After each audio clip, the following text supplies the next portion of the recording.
Content de vous retrouver pour un nouvel épisode. Bienvenue à tous. Vous écoutez le Sport Business, le seul podcast de France qui vous plonge dans les coulisses de l'industrie du sport. Mon invité fait partie du staff médical de l'Olympique de Marseille depuis près de 20 ans.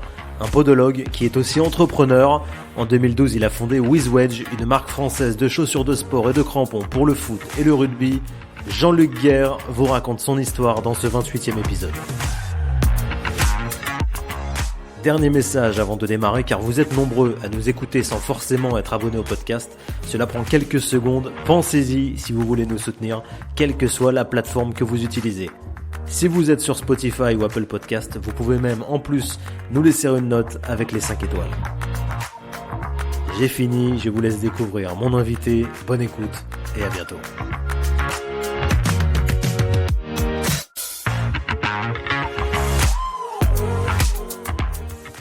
Jean-Luc Guerre, bonjour.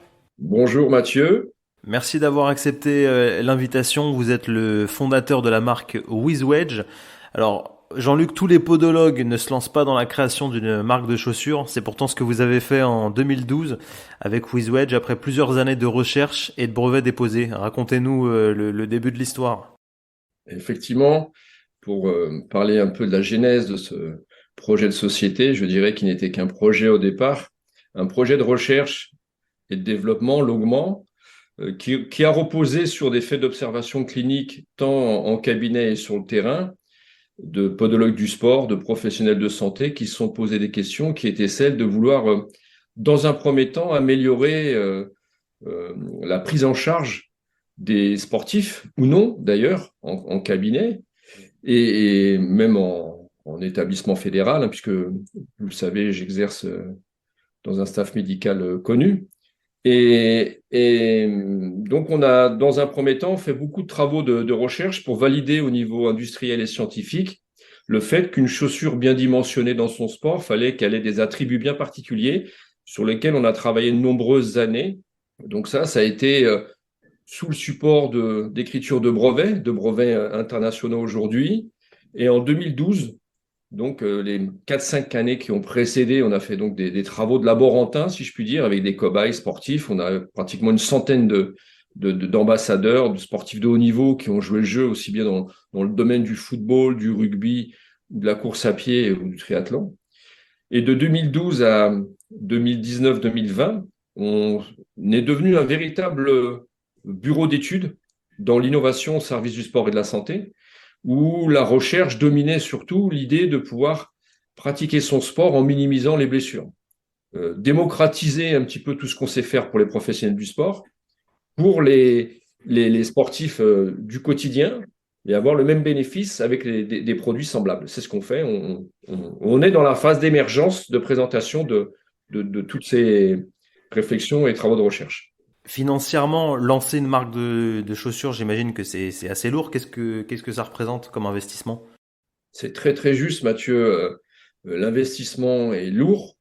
Il faut avoir des fonds propres dans un premier temps, tenter des investissements parallèles. On a été accompagné, nous, dans la région des Bouches-du-Rhône par l'incubateur Impulse. On a un vrai produit du terroir. Par la région, on a été accompagné également par la Chambre de commerce, par la BPI. Donc, il a fallu montrer patte blanche pendant quelques années lorsque nous étions en jeune entreprise innovante, sous le support de tous ces travaux de recherche. Il a fallu montrer patte blanche qu'on était vraiment dans quelque chose de profitable, d'identifiable comme, on va dire, source de création d'emplois aussi. Et ça coûte beaucoup d'argent. Ça coûte des centaines de milliers d'euros qu'on n'avait pas et qu'on n'a toujours pas, puisqu'il faut toujours des aides, des accompagnements. C'est la raison pour laquelle ça nous a permis de faire des mini-collections sur les produits rugby, les produits foot, les produits fitness, les produits marche, trail, etc., de façon à animer l'économie même de WizWedge pour pouvoir survivre. Et je dirais même économiquement, l'année où on commence à espérer vouloir montrer le bout du nez au niveau commercial, c'est en 2020, en mars-avril 2020, quand on se rapproche de magasins spécialistes qui, malheureusement, plein Covid, sont fermés 7-8 mois. Donc, c'était une mauvaise pioche pour nous. Donc, il a fallu faire le dos rond, assumer la difficulté du moment. C'est pour ça qu'aujourd'hui, pour parler d'économie interne même de notre activité, nous sommes dans la recherche d'investisseurs. Donc, si le message passe, parce qu'on tente une levée de fonds pour pouvoir émerger, parce que l'entreprise est belle, elle est saine, il y a une belle équipe. Je pense qu'on avait un sujet qui était abouti jusque-là et qui, s'il est accompagné économiquement, est vraiment aujourd'hui totalement maîtrisé. Quels sont les chiffres clés, Jean-Luc, de WizWedge en termes de, par exemple, de modèles vendus depuis votre création? Est-ce qu'il y a quelques petits chiffres clés que vous pouvez donner? Bah, Mathieu, en fait, comme je disais, on était plutôt dans des drop collectors, on était dans des capsules un petit peu de produits. Donc, c'était des mini-collections qui nous permettaient de faire un turnover un petit peu pour assurer du fond de roulement. Je pense que l'économie aujourd'hui va démarrer puisqu'on lance une vraie collection cette année avec un designer confirmé qui va, du coup de crayon à l'importation de nos produits, va être un référent, on va dire, totalement imprégné et fidèle à la démarche économique de ce qu'on veut mettre en place. Ça veut dire qu'aujourd'hui, c'est en 2023, justement, où on va pouvoir éclore. Sinon, une activité comme la nôtre, ça dépend du nombre de milliers de paires que vous pouvez assurer. Donc, aujourd'hui, on était vraiment dans des mini-collections.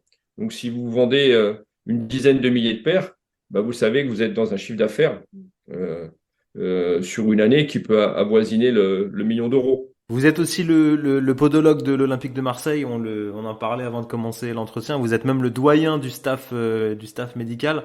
Comment est-ce que vous aviez intégré l'équipe au départ et comment le club a réagi au lancement de votre entreprise? En fait, mes travaux de recherche étaient déjà connus avant même qu'on me convie de vouloir faire un test au sein du groupe de l'Olympique de Marseille. C'est dans les années 2004-2005. Il y a un directeur sportif qui me connaît de nom, puisque j'étais moi-même ancien footballeur, et donc pratiquant au cabinet en podologie sportive aujourd'hui. Les joueurs sortaient du staff de l'Olympique de Marseille pour venir me voir en consultation. Et donc, ce directeur sportif m'a tout simplement fait comprendre qu'il était peut-être plus simple que ce soit moi qui me déplace et qui soit au chevet des sportifs au sein du staff de l'Olympique de Marseille. Ça s'est fait tout simplement après des tests où on teste, on va dire, sur un trimestre pour voir si on a les compétences tant professionnelles que d'adaptation d'une vie de groupe, parce que c'est particulier, le haut niveau. Donc moi, les vestiaires et la vie de footballeur, je la connaissais déjà. Donc c'était plus simple de pouvoir intégrer un groupe. Puis l'Olympique de Marseille, c'est pas rien. Donc en dehors de la motivation professionnelle, il y avait beaucoup de choses à découvrir puisque dans ces staffs médicaux, vous avez des médecins brillants, des kinés brillants, des ostéos brillants, où on s'imprègne d'une ambiance où je pense que même encore aujourd'hui, après 18 ans de carrière à l'Olympique de Marseille, on apprend des choses toutes les semaines puisque les protocoles évoluent. Il faut s'imprégner de l'ambiance et surtout de la passion de chacun des professionnels, même techniciens, préparateurs physiques. Dans tous les protocoles, il y a des choses, tant techniquement qu'au niveau médical, sont inspirants et qu'il faut surtout pas négliger et qui sont toujours très instructifs et constructifs pour le travail.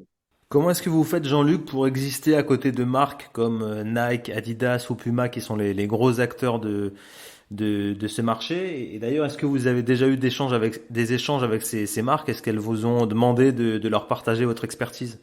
La plupart de toutes les grandes marques nous ont rapprochés. On sait qu'on a une veille technologique qui est faite sur nos produits. Ils savent très bien qu'on a des brevets particuliers, mais qu'on a une certaine légitimité qu'ils n'ont pas aujourd'hui au niveau santé. Ça fait plus de 15 ans qu'on est sur place, que nos travaux ont été validés au niveau industriel et scientifique. On n'est pas du tout de front grande marque. On est vraiment dans un canal sport santé. Et comme vous le soulignez aujourd'hui, et c'est flatteur que vous puissiez parler de grandes marques à nos côtés, dans le sens où on veut véritablement s'installer comme un nouvel équipementier français. Donc s'installer comme un nouvel équipementier français, il faut prendre sa place, comme certains autres ont su le faire également auprès des autres grandes marques, mais on est vraiment dans un canal euh, unique dans l'innovation sport santé et pas du tout de front aux grandes marques. Donc on dérange pas grand monde, surtout qu'on a une légitimité défendable et appréciée déjà. Sur les réseaux, nos travaux seront connus et notoires. Pour promouvoir une marque de chaussures, faut aussi évidemment des ambassadeurs. Il y a parfois une problématique de contrat avec les joueurs professionnels. Comment est-ce que vous avez fait? Comment est-ce que vous faites aujourd'hui pour utiliser, on va dire, l'image de certains athlètes de haut niveau? C'est une très très bonne remarque. Donc aujourd'hui, dans nos premiers travaux, on accompagnait les sportifs de haut niveau, qu'ils soient rugbymen ou footballeurs, dans le top 14 ou en Ligue 1. Encore aujourd'hui, on a beaucoup de joueurs dans des programmes de réathlétisation qui portent nos produits à l'entraînement. Donc, c'est pas visible. On leur fait parfois des produits même sans logotype pour faciliter leur programme de réathlétisation et limiter la chronicité de certaines blessures. Donc, nos produits sont connus déjà par des sportifs de haut niveau. C'est vrai, comme vous le soulignez, beaucoup de joueurs aujourd'hui sont accompagnés par des sponsors uniques pour leurs chaussures, puisque dans un club, du bonnet aux chaussettes, on est sponsorisé par l'équipementier du club, mais le chaussage, c'est un outil. C'est un outil de travail, d'ailleurs, qui est régi par le Code du travail. Si bien que le footballeur fait ce qu'il veut, il met ce qu'il veut à ses pieds, il a donc un sponsor personnel qui l'accompagne. Et certes, si vous avez un joueur qui est sous contrat, il ne peut pas porter un produit même de santé exemplaire qui est reconnu. Aujourd'hui, il faut savoir que notre marque développe du chaussage pour le rugby et le football qui est reconnu comme le plus sécuritaire du marché, sur des tests qui ont été faits par des laboratoires indépendants. Ça veut dire qu'il y a beaucoup de joueurs qui nous rapprochent, et si demain, notre levée de fonds le permet, en dehors de les accompagner en off, on les accompagnera dans du sponsoring, et on fera comme toutes les autres marques, on sera là présent, visible à leurs pieds, sur des grandes rencontres télévisées. Merci Jean-Luc d'avoir été mon invité. Bravo pour votre entreprise, et on suivra évidemment du coup votre levée de fonds parce que c'est la grosse actualité de 2023, si j'ai bien compris. Exactement, Mathieu, merci beaucoup.